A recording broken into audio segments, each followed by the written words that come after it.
In this video, you'll learn how to make more money at your restaurant by better controlling your food costs. Did you know there's over 40 thieves of food costs that are bleeding out your margin in little areas that you might not even know about? Okay, go ahead and watch the video and then implement at your restaurant today. Let's go. The 40 thieves of food costs are silently robbing your restaurant blind every single day. If you don't have the backbone to confront them, you're never going to see the profit you deserve.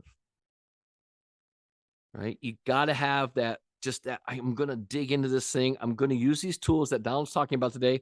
I'm going to apply them. I'm going to start making some money. Who wants to make some money? Type in the chat. Hell yeah, if I want to make some money. Who wants to make some money? Type in the chat.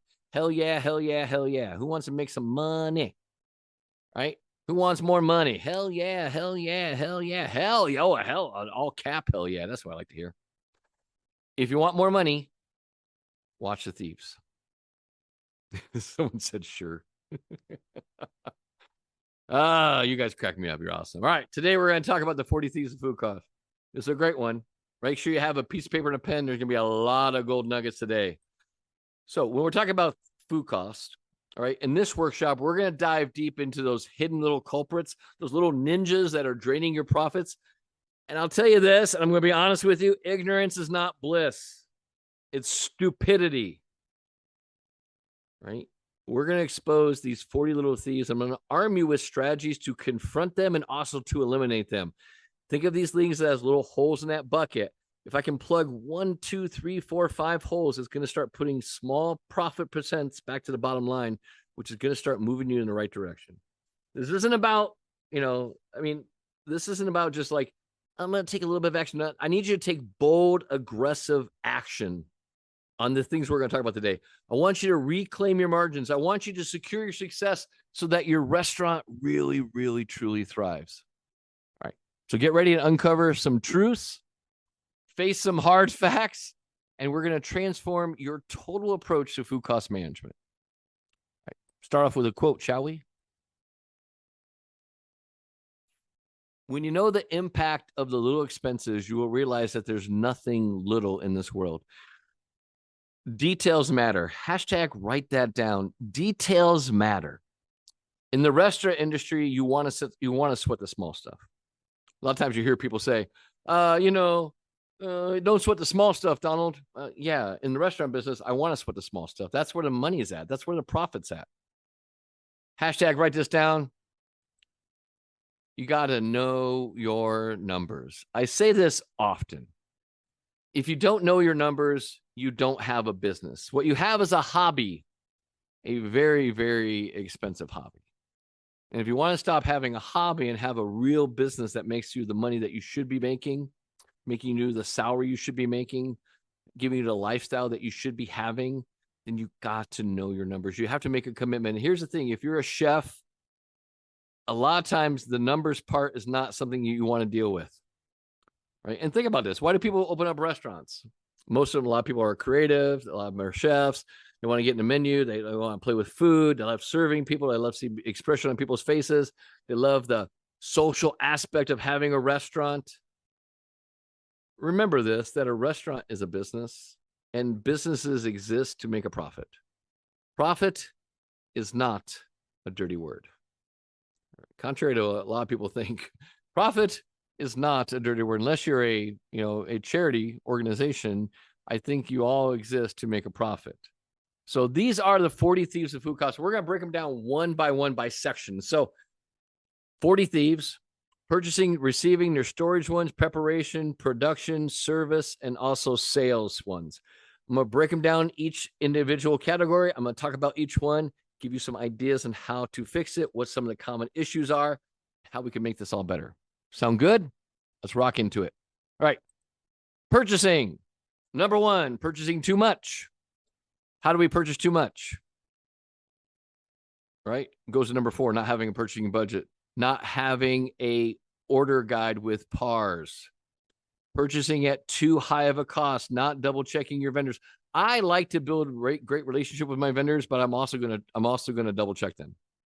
Now, I'm not going to shop them every week. I want to give them some loyalty that I'm loyal to them if they're loyal to me and they give me great pricing.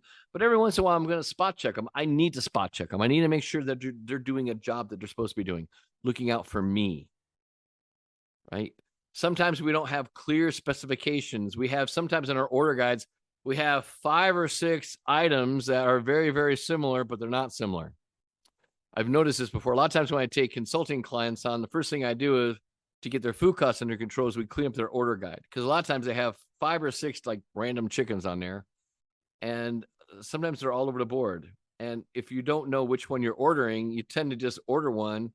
Or if you're not doing the order, maybe say someone on your team has to do an order for you, they order the wrong product. You need to have very, very detailed specifications. What's the quality? What's the weight? What's the type? What's the brand? I like to always have the QR code, like the code in the system, so I know what the code is. Right? No purchasing budget. Everyone needs to get on a budget, because here's the thing: your team will spend your money because it's not their money, and if you don't set a budget for them, they will spend your money because they don't really understand. $1,000 to $10,000. They don't, to them, it's just, you have plenty of money. You're a restaurant owner. You got plenty of cash. Another thing you want to make sure you're doing is you're auditing your invoices and payments. Inspect what you expect.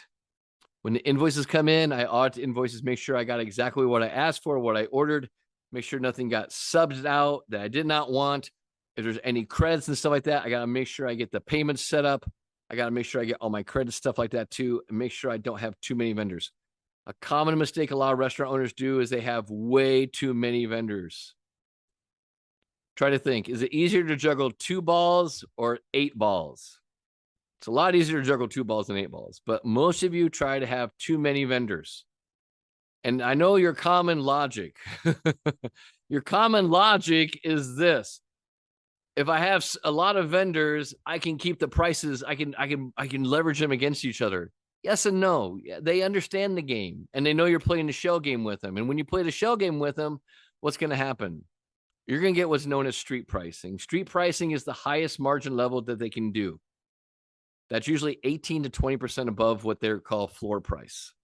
Now, if you lock in with a good deal with your vendor, you can get really, really good pricing. If you especially get a prime vendor agreement, a PVA, you can lock in really good pricing about 1 to 3% above floor cost, right? Let me give you a little inside secret on food vendors, because I did a lot of consulting with a lot of these big groups. They never sell to you at a loss. They always have what's known as a pad in everything. So when the salesperson says, I can't sell you at that, we'd lose money, he's lying, because they always have a pad in there. They can never sell below what their pad is. Their pad covers their shipping, covers their storage, covers all their basic stuff. They always have a pad built into everything. All right. So they can't lose money. Only time a food service distributor lose money is what they call a dump. A dump is like the purchasers overbought like tomatoes. The salespeople didn't sell enough tomatoes. Now I got a pallet of tomatoes that went rotten and they have to throw them out. That's called a dump. That's the only time they lose money. And their dumps are usually pretty low. They're pretty tight about that. They use a lot of predictive analysis. They use AI nowadays to make sure that they're ordering what the demand is. Right? So purchasing is a huge one. Number 2, receiving. Theft by receiving personnel. I will tell you a sad story, sad but true story. I had a client one time, and they were getting their steaks, and they're like, man, and we're watching. Of course, we like to monitor everything, watch certain KPIs, especially in steakhouses. I like to watch what we call the COP, the center of protein, center of plate stuff, the proteins. And we were monitoring, we were doing a daily inventory on proteins, and we realized that we're missing some steaks. And realized that when we started looking at the steak count for what we had, for what we sold, there was always a couple steaks missing every day. And then we quickly realized that some of the team was treating themselves to a steak dinner. And that wasn't cool because it wasn't getting rung up. Another situation I've experienced, because I've seen thousands of restaurants, is that the steaks were coming in, and I had a place that didn't have like a skilled staff that could really butcher their own meats. And so they were buying pre-cut steaks, and they were buying New York steaks. And they were buying the steaks, and then we were doing the food costs and stuff. Like, man, the cost per steaks really jumped up a lot. And, and because we're taking the steaks that come in, they're pulling them out of the box, and then they're, measuring a number of steaks they have. And we realized that every order, there was like one steak missing. It should have been a box of 12. It was a box of 11. And we're like, what the hell, man? Is it like, so we called the vendor and the salesperson, hey, what's going on, man? Hey, when we order a box that says 12 of these steaks, but we're only getting 11, what's going on? Come to realize that the delivery guy, the delivery driver, was actually taking one steak out of all the boxes on the truck to kind of fund his summer barbecue for him and his friends. So inspect what you expect. I'm not saying that people are evil, people are nasty, people are going to steal, but I like to inspect. So when the box come in, when receiving comes in, I want to check that in. That goes to number 3, right? You got to have a system for checking in. Drivers will come in a rush, in a panic. They'll stack all that shit up by the cooler. And what do they do? Sign here, and they want to go on because they get paid by doing their routes. They start early. They want to get done early too. You got to remember this. The food service distributor works for you. You pay them for the product. You do you as far as how you want to have a system for checking in. I never would sign an invoice, and I trained all my team at my restaurants. You never sign an invoice without personally inspecting every item that came in on that truck. I want to check the quality. I want to check the quantity. I want to check the dates on everything. You have to have a system. Do not let a driver tell you how to run your business. Right? That is probably the most powerful thing you do. Set up a system for receiving. We will check everything in. And I tell the drivers up front, hey, man, I know some of your places don't give a shit. I know you can drop the shit off by the cooler door and leave the invoice on top of it. Don't even have anybody sign it. And you just take off to the next stop. But I'm telling you right here, right now, when you come to my restaurant, we're going to stop. We're going to check it. We're going to look over everything. I'll make sure I have everything that's on my invoice, and then I'll sign the invoice, and then you're released to take off. But you're not leaving without me signing my invoice and me checking everything personally. Make that rule, and you will see a huge change in not only the quality of stuff, because think about this too. Shelf life is huge. Every half hour, and this is what happens with a lot of restaurants have key drops. If a delivery driver drops produce outside of a controlled facility, like your walk-in, which has temperature control, if they just leave that stuff out at room temperature in your restaurant, you're losing like a half a day of shelf life for every half hour it sits out of temp. Start thinking about that, right? You have lettuce, and I'm using like a half day of shelf life for every half hour. So I have a box of lettuce sitting on the floor outside the walk-in. It's been sitting there for an hour. I'm losing a day of shelf life. And then I'm really getting pissed because, man, it seems like I'm ordering more and more fucking lettuce. And why am I ordering more lettuce? Because my team's not being productive and putting the shit away when it comes in. You got to have a procedure and a system in place. Hold your standards, hold your teams accountable for the standards that you want. Another thing I do is I have scales for bulk purchase items. If I'm buying subprimals, I'll see what the box says. I'll pull out the subprimals. I'll weigh all the meats and make sure it adds up to what that box says. Heavy fingers are another way people make money. Again, I'm not saying all vendors are deceivious and stuff like that and are evil and have malintents, but sometimes you just got to keep honest people honest. Right? And then that goes back to that last thing, perishable food items left out of proper storage. There's a reason why you buy from a food service vendor, right? A distributor. Because they have what's known as cold chain. Cold chain is the most powerful thing you have to understand. When food deliveries come into their warehouse, they do what they call as a temperature check of the truck. If a truck is out of the temperature zone that they have as their standard, they will refuse the truck. And I've seen this dozens of times. You might think that vendors will take anything. No, they have to make sure that they're maintaining their safety too and their standards. So like if a chicken truck comes in, it's called a hot truck. If the temperature is too high, they'll refuse the whole order. Now you might be thinking, well, Donald, if Sysco Foods refuses a whole truck of Tyson chicken, what happens to that chicken? It ends up going to that discount distributor who will buy it for a deal, and then they're selling you that shit. So those guys who come and wheel and deal, hey man, hey dude, hey man, like they're like selling shit out of the back of a van. Hey man, I got chicken, man, for $2 a pound, baby. It's good, man. It's fast. You can buy it right now. I sell you 50, I sell you 60 pounds, man. When they're doing that shit, watch out. Do not break the cold chain. Do not break the cold chain. Do not. Hashtag write that shit down. Do not break the cold chain. Storage, another huge area where these thieves will hide. Food properly placed in the storage. There are, in a walk-in cooler, your walk-in cooler is not consistently has the same temperature across the door. Some stuff by the door has a different temperature by stuff by the back by the fans. Certain things have a little bit better ventilation. Some people don't. There's certain things you got to place in proper storage, right? Things need to be improperly placed, or I always say stored in the wrong vehicles. What do I mean by that? Cardboard is the number one deterrent of product life, shelf life. And you all are guilty of this. Cardboard is a great insulator, and cardboard keeps like product safe when it's being transported. Like when tomatoes come in a cardboard box, it's great for that. When things come in a cardboard box, like lettuce, things like that, it's great for transportation. It's not great for storage long term. You want to get that stuff out of cardboard, because here's the thing about cardboard. Cardboard absorbs humidity. So when I have that lettuce in a box, cardboard box in the cooler, it's absorbing the humidity from the walk-in. And what's happening is that condensation and stuff like that is leaching into my produce and is killing the shelf life. One of the things, and it's not easy to do, it's not cheap to do. One of the things I love to do is I like to get Lexans, clear plastic Lexans, where I can take all my produce out of the cardboard, put it in a plastic Lexan, put it on the shelf where I can see my product, properly label it and stuff like that. It's so, so important. Wrong temperatures and humidity is another huge thing. Certain areas of your cooler have certain temperature zones. I got to put product in the right place. Right? Some stuff is better towards the front of the cooler. Some stuff's better towards the back of the cooler. All your produce vendors have a temperature chart that they can give you.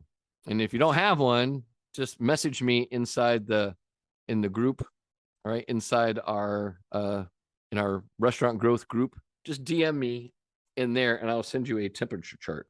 It's the most powerful thing you can do. All right, it's cool. No daily inspection of stored goods. You should walk your coolers frequently.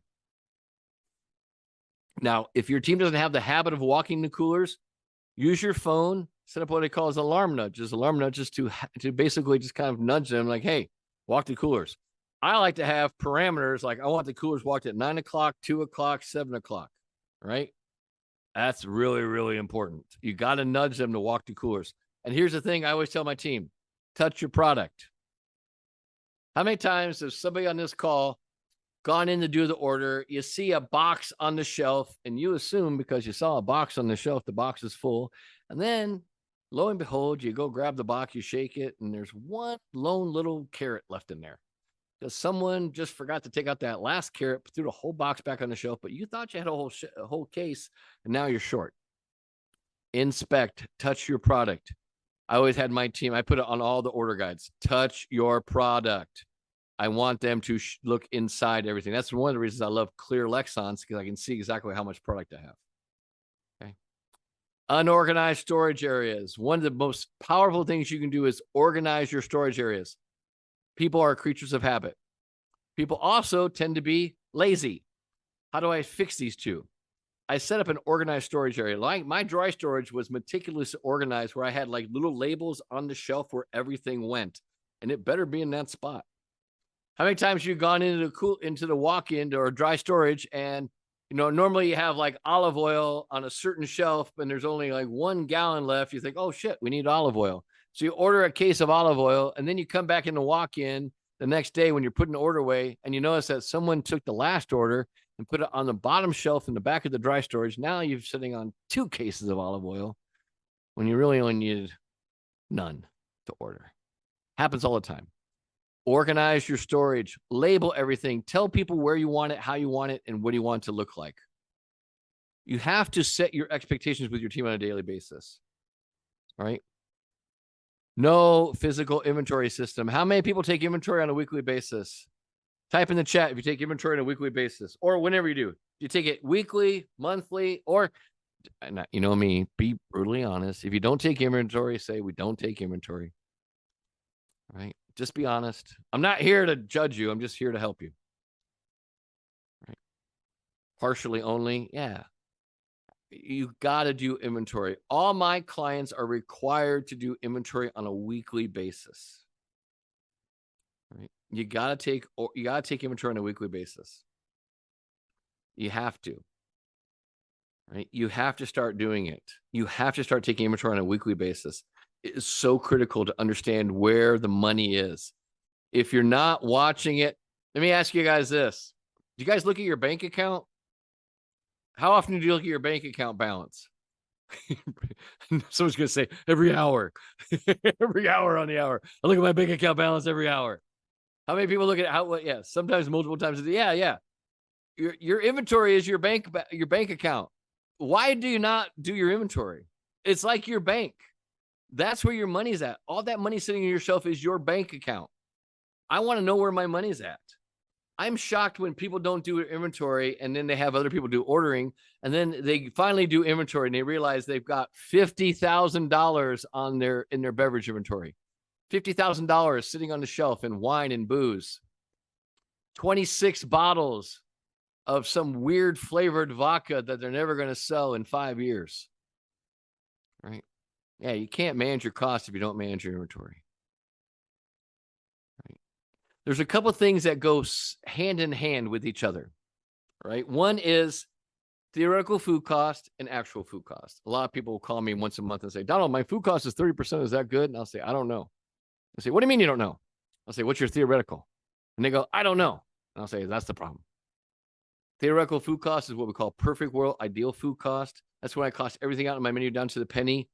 Now, if your food cost is 30% and your theoretical is 28, it's actually a pretty good food cost. You should be able to run 2% above theoretical. Now, if your theoretical is 21, you got some work to do.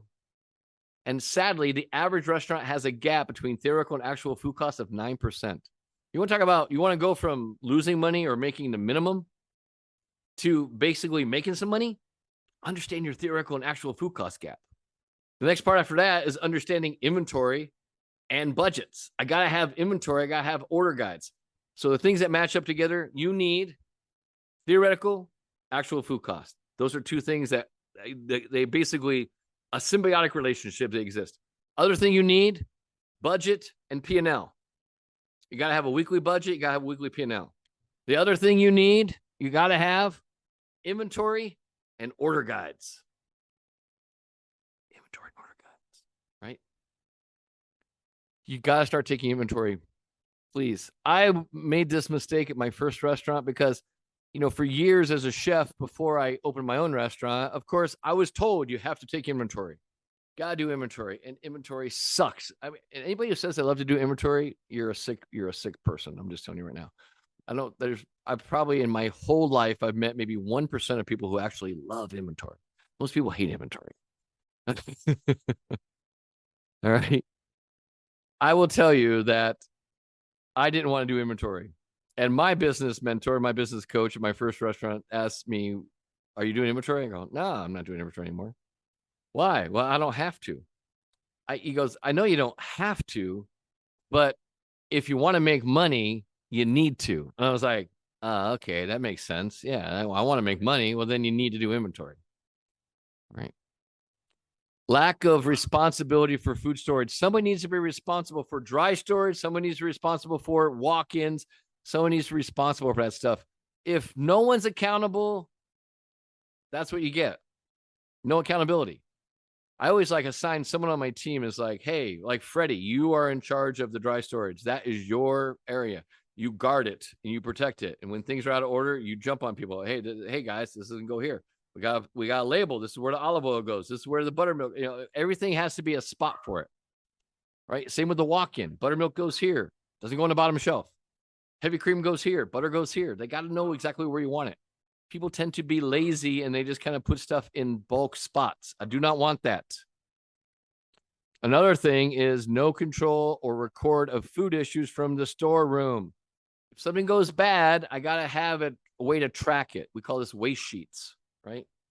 If I buy 8 cases of potatoes and one gets stashed in a wrong spot and I have a whole case of potatoes go bad, then I have to have some way to account for that. Okay. Now, Kevin asked, should it be manager's responsibility or line employees? It could be a line employee that has a leadership role or someone I want to bring into a leadership role. Now, if they do some leadership stuff like that or management responsibilities, I might pay them a little bit more. Doesn't necessarily, like a lot of restaurants nowadays, I tell them you don't need to have, like, you don't need a chef per se. You just need a good kitchen manager. You need someone who just manage the inventory, manage the numbers, manage production is what you need. A lot of places don't need chefs. A lot of times they think they need chefs, but they don't. Okay. You don't. All right. Next up, preparation. Ooh. You want to talk about where your money where your money goes? This is where a lot of times your money goes right here is preparation. Excessive trim, excessive waste. I have a guy in our accelerator program. He has a restaurant in Australia, and he runs probably one of the lowest food costs I've ever seen in my life. And I'm like a lot of people. I've seen some low food costs. This guy's below an 18% on food cost, and he's a steakhouse. And you might be saying, how the hell does he do that? Nothing goes in the trash. This man is meticulous about every piece of trim from everything they butcher goes into like a bolognese sauce. It goes into meatballs for appetizers. It goes into something. He is meticulous about taking the trim, taking the waste, and repurposing, repackaging it, and seeing how can I take this and turn it into money. When you ask yourself better questions, you get better answers. Right? Don't take things at face value. Just because we've always done it that way doesn't mean you always have to do it that way in the future. Right? Checking raw yields is another thing. A lot of times you need to do yield tests. A lot of restaurants, they want to cut their own steaks, but they don't have a highly qualified person. If you don't have somebody who's highly trained in butchery, you're going to lose a lot of money. All right. I know you think that cutting my own steaks is a great thing. It also offers hand cut steaks. Well, take the time to train someone properly how to cut stuff. A really, really skilled butcher will save you thousands and thousands of dollars. All right. And then that secondary use of items is so critical. You got to make sure everything has a secondary use if possible. Next up, production. Ooh, this is the killer right here. Overproduction. How many people have prep lists? How many people have prep lists that is basically a whiteboard? How many people have a prep list that a whiteboard is just a list of stuff? That's the worst prep system in the world. If I see restaurants with just a whiteboard and all they do is like, right, marinara, bolognese, pappardelle pasta, and all it is just a list of stuff on a whiteboard, you are losing your ass on money right there. Why? Because people tend to assume how much to prep. I don't mind using whiteboards, but here's the thing you want to do. It needs to have a par amount. I need to tell the team how much to prep. I used to get so pissed off when I was a chef, and I'd walk into the kitchen getting ready for lunch service, and I'd ask them the standard question. Everybody set? You set for lunch? Oh, yeah, chef, we're ready. We're ready. We're ready. Awesome, awesome. Half hour into lunch service. 86 this, 86 that. Whoa, whoa, whoa. What happened? I thought you said you were ready. What did they say? I thought I had enough. Yeah. You want to eliminate the thinking for your team. You want to tell the team how much to think. I don't mind a whiteboard, but here's how I do my whiteboards. Not everyone preps equal time, equal speed. Not everyone can do the same stuff. So I divide my prep list up by skill and also by priority. So let's say I got Luke, I got Michael, and me, and we have a kitchen. And so the prep list goes up at night before I come in the next day. Because here's another thing too. Do your prep list at night before your team runs in the next day so they actually hit the ground running. So much time is wasted in your labor when your prep guy strolls in at 7 o'clock, and he strolls in, grabs that cup of coffee, turns on all the equipment, strolling around, turns on some music, turns on everything, gets the coolers unlocked, grabs the prep list, starts walking around, still drinking. Oh shit, I need another cup of coffee. Gets that second cup of coffee, starts going through the prep list. By now, he's already got 45 minutes, maybe an hour into his day, and he hasn't even prepped one thing yet. You want to talk about being more efficient? You want to talk about maximizing your labor and your productivity? Have the prep list done at night, so when that prep guy walks in, he has a clear list of what to do. So here's how I use my whiteboard. Me, Luke, Michael. We're the three guys who work the kitchen. So I have a whiteboard, and I have Donald, I have Luke, I have Michael. I would write on the prep list in order of priority when I want you to do stuff. So I'd write the list for Michael. I'd write all the stuff I want him to do. I'd also say the amount. Parpadelli, 12 bags, marinara, 8 gallons, meatballs, 240. I'm very, very specific on how much I want him to make. And I also put it in priority of how I want him to do it. Because if you just put everything up on a whiteboard, here's what's going to happen with your prep team. They're going to cherry pick it. And they do this shit. Right? They walk in, they see some of that complicated shit, and they're like, oh yeah, I can chop onions. Onions. I don't want to do onions. They'll make me cry. I can do mushrooms. They start cherry picking your whiteboard. And then the stuff that you need done doesn't get done. And then you go into lunch service or dinner service and you're like, what the hell, man? And then you're scrambling to get the stuff done that you need to do. I don't mind a whiteboard, but you got to have some rules for it. Right? The amount, which is how much I want them to make, and then I have to put it in priority. And I also assign the prep list by their skill sets. I don't know how many times I've walked in the kitchens when I was younger and the young kids back there cutting New York steaks. I'm like, what are you doing? Oh, I thought I'd try out cutting New York steaks today. Great. You decided you want to try cutting New York steaks because you watched some fucking episode of Top Chef and now you think you're a butcher. Great. This is perfect. This is what I need. I don't need this shit. Right.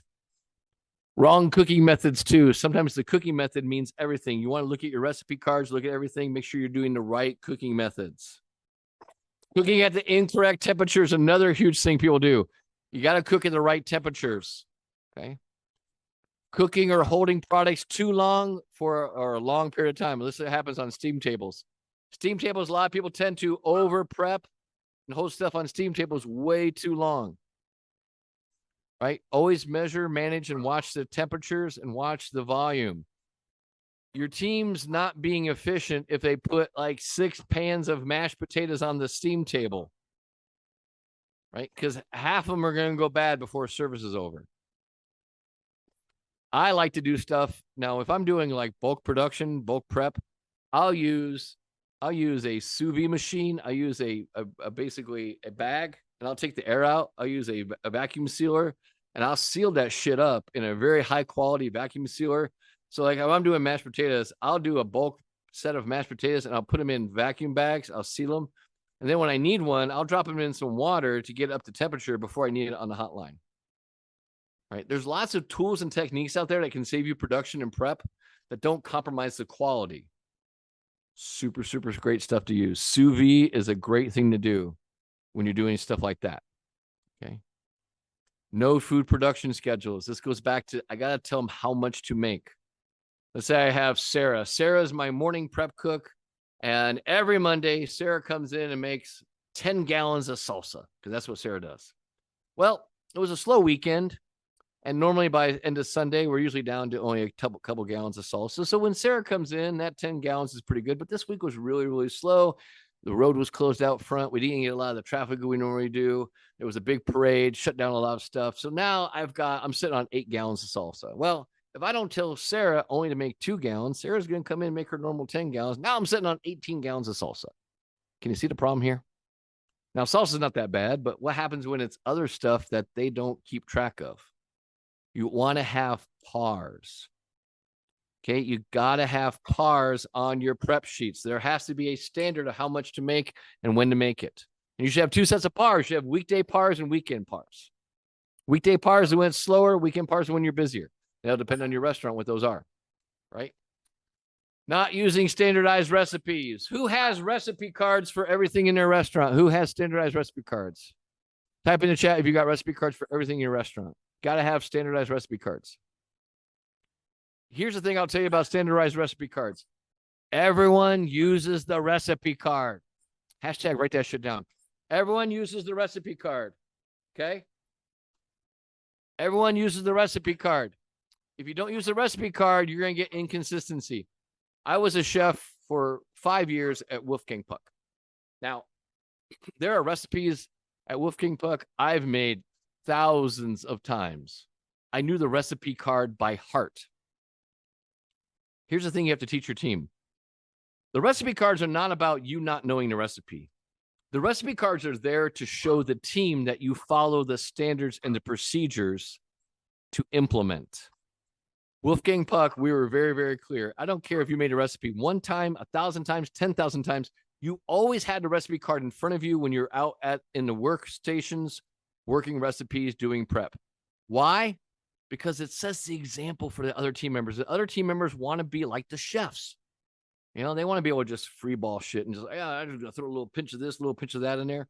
You want to show them by example is that I follow the recipe cards too. Why? Because the recipe cards are important. You have to be the leader, and being the leader means you set the example of how you want the team to perform. I don't do recipe cards because I don't think you know the recipe. I mean, in my restaurant, I wrote the recipes. I knew exactly.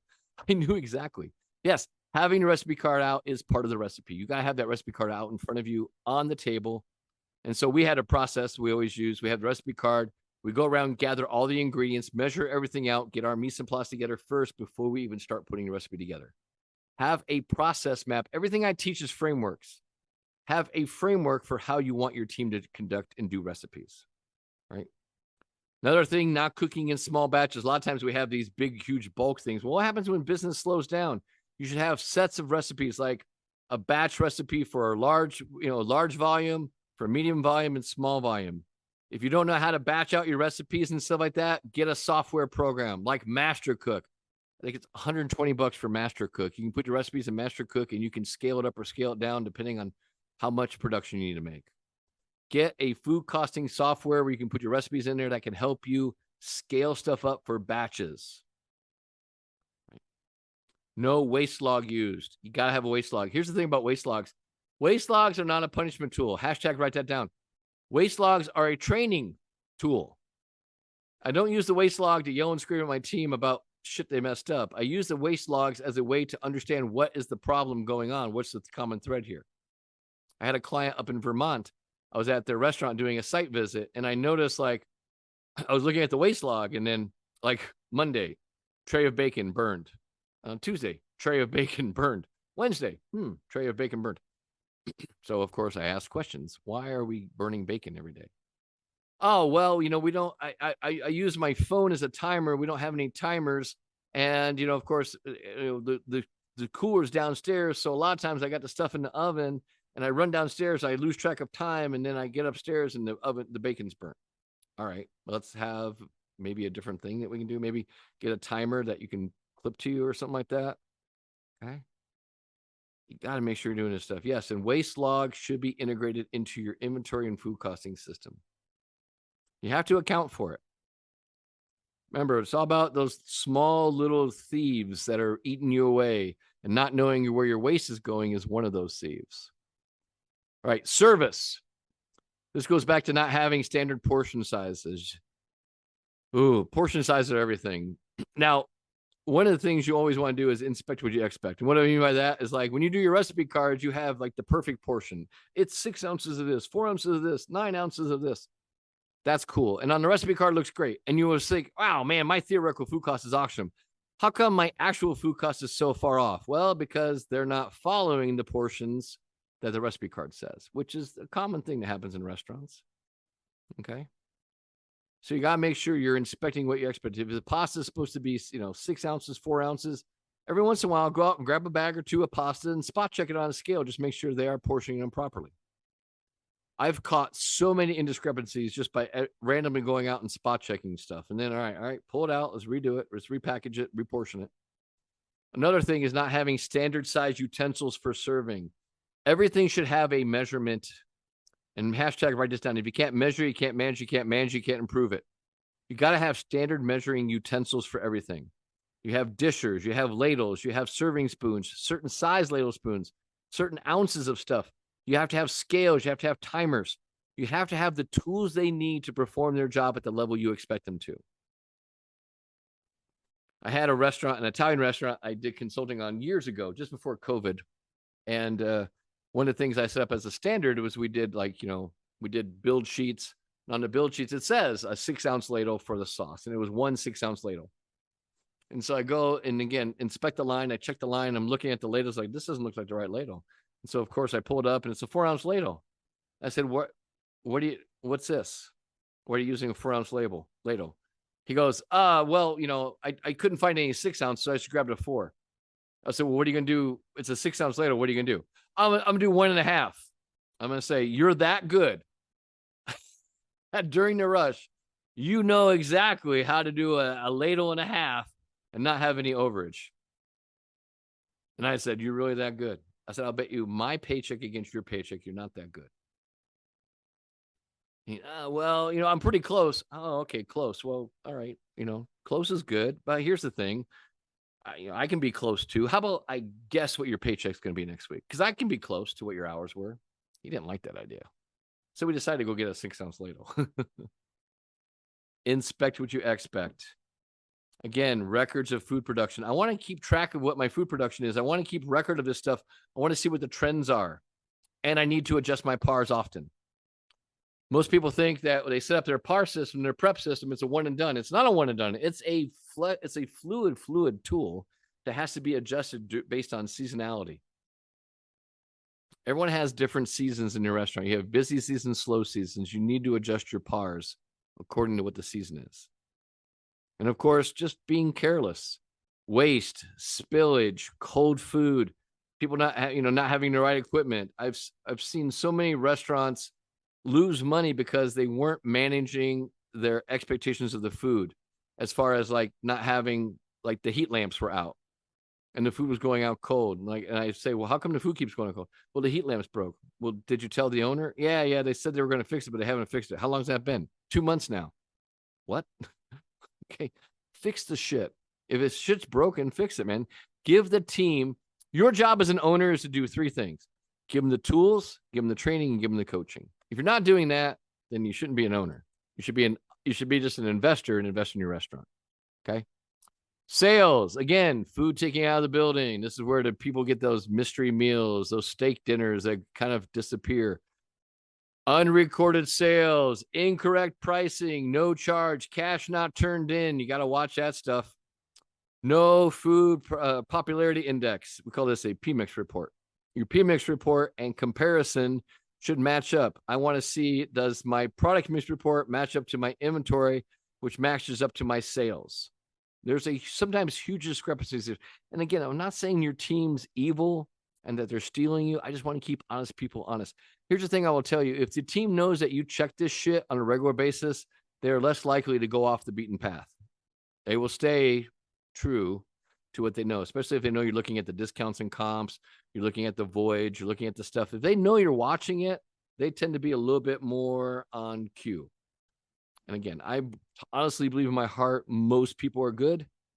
Some people just kind of, they get pulled into the stray or the I would say into the garden of temptation easily sometimes. No sales record to detect trends. You got to check your stuff all the time. When I mean also no sales record is like you should be checking your sales mix every week to see what the trends are. What's selling up, what's selling down. The biggest category also for you guys to all make improvements on is your dessert category. Most restaurants average around 1% to 2% of their sales as desserts. You should be averaging around 6 or more. That's low-hanging fruit. You want to talk about adding some money to your bottom line right away? Just look at your dessert category and see what's your dessert category currently and see how can I improve that dessert category to get like 6% or higher. Or pricing of menu items. The number one problem most restaurant owners make is they do what I call comparison pricing, or that's what the restaurant down the street charges. Here's the question I would have is, do you know that restaurant down the street's making money? Probably not. So don't do that. Employee meal cost. Make sure you're adjusting and accounting for every employee. I'm not saying don't let your team eat, but just track everything. You got to track all the food that goes in and out of that place.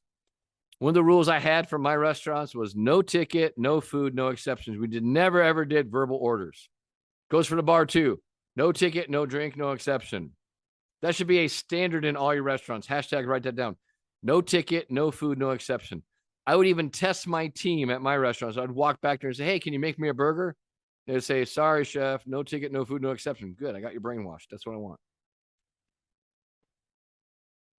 You don't get special privileges. It's your restaurant. I understand that, but you got to abide by the same rules you want your team to abide by, or they think they're like you. They can just come in, order what they want, eat what they want. You got to make sure you are setting the example being the leader. That is the 40 Thieves of Food Cost. The biggest three I'll tell you right now is usually in prep, portion, and waste.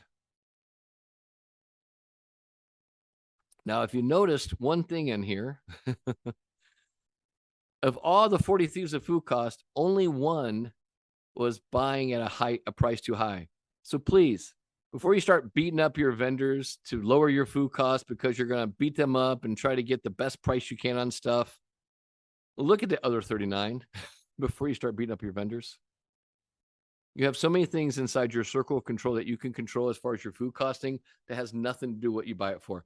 I usually make this comment and people will argue with me, but I believe it 100%. I can open an identical restaurant across the street from you. Identical restaurant as far as identical, I mean a clone. I could open an identical restaurant across the street from where your restaurant is right now. I could buy it 10% higher than you do, and I will still put 18 to 20% in the bank. Why? Because it doesn't really matter what I buy it for. It matters what I do with it. Now, I said I can offer the menu. I can have identical menu. I can have identical, look the same, feel the same, like a clone. Doesn't mean I have to price it the same as you. That's where you make the difference up. Again, it's not what you buy it for. It's what you do with it and what you price it at. That's one of the things we talk about in the Accelerator program in the Food Cost Boot Camp, especially in Extreme Menu Makeover. How to get that thing dialed in tight, right? So now you've been equipped with the tools and knowledge to tackle the 40 Thieves, head on. Here's the reality. Knowing these hidden culprits is the first step. Taking decisive action is what's going to truly set your restaurant apart. Remember, ignorance is no longer an excuse. Now you know the 40 Thieves. So now you can't say, I didn't know that. Now you know. You have the power to preserve your margins and secure your profitability because you work your ass off so hard. The saddest thing about most restaurant owners is they work so hard for so little. My mission is to change that for you. I want you to apply these strategies. I want you to confront these thieves. I want you to really transform the way you look at your food cost management. The success of your restaurant really, truly hinges on your ability to adapt and overcome, to take control, to implement what you've learned, and then watch your restaurant truly thrive. Your journey to greater profitability and success starts now.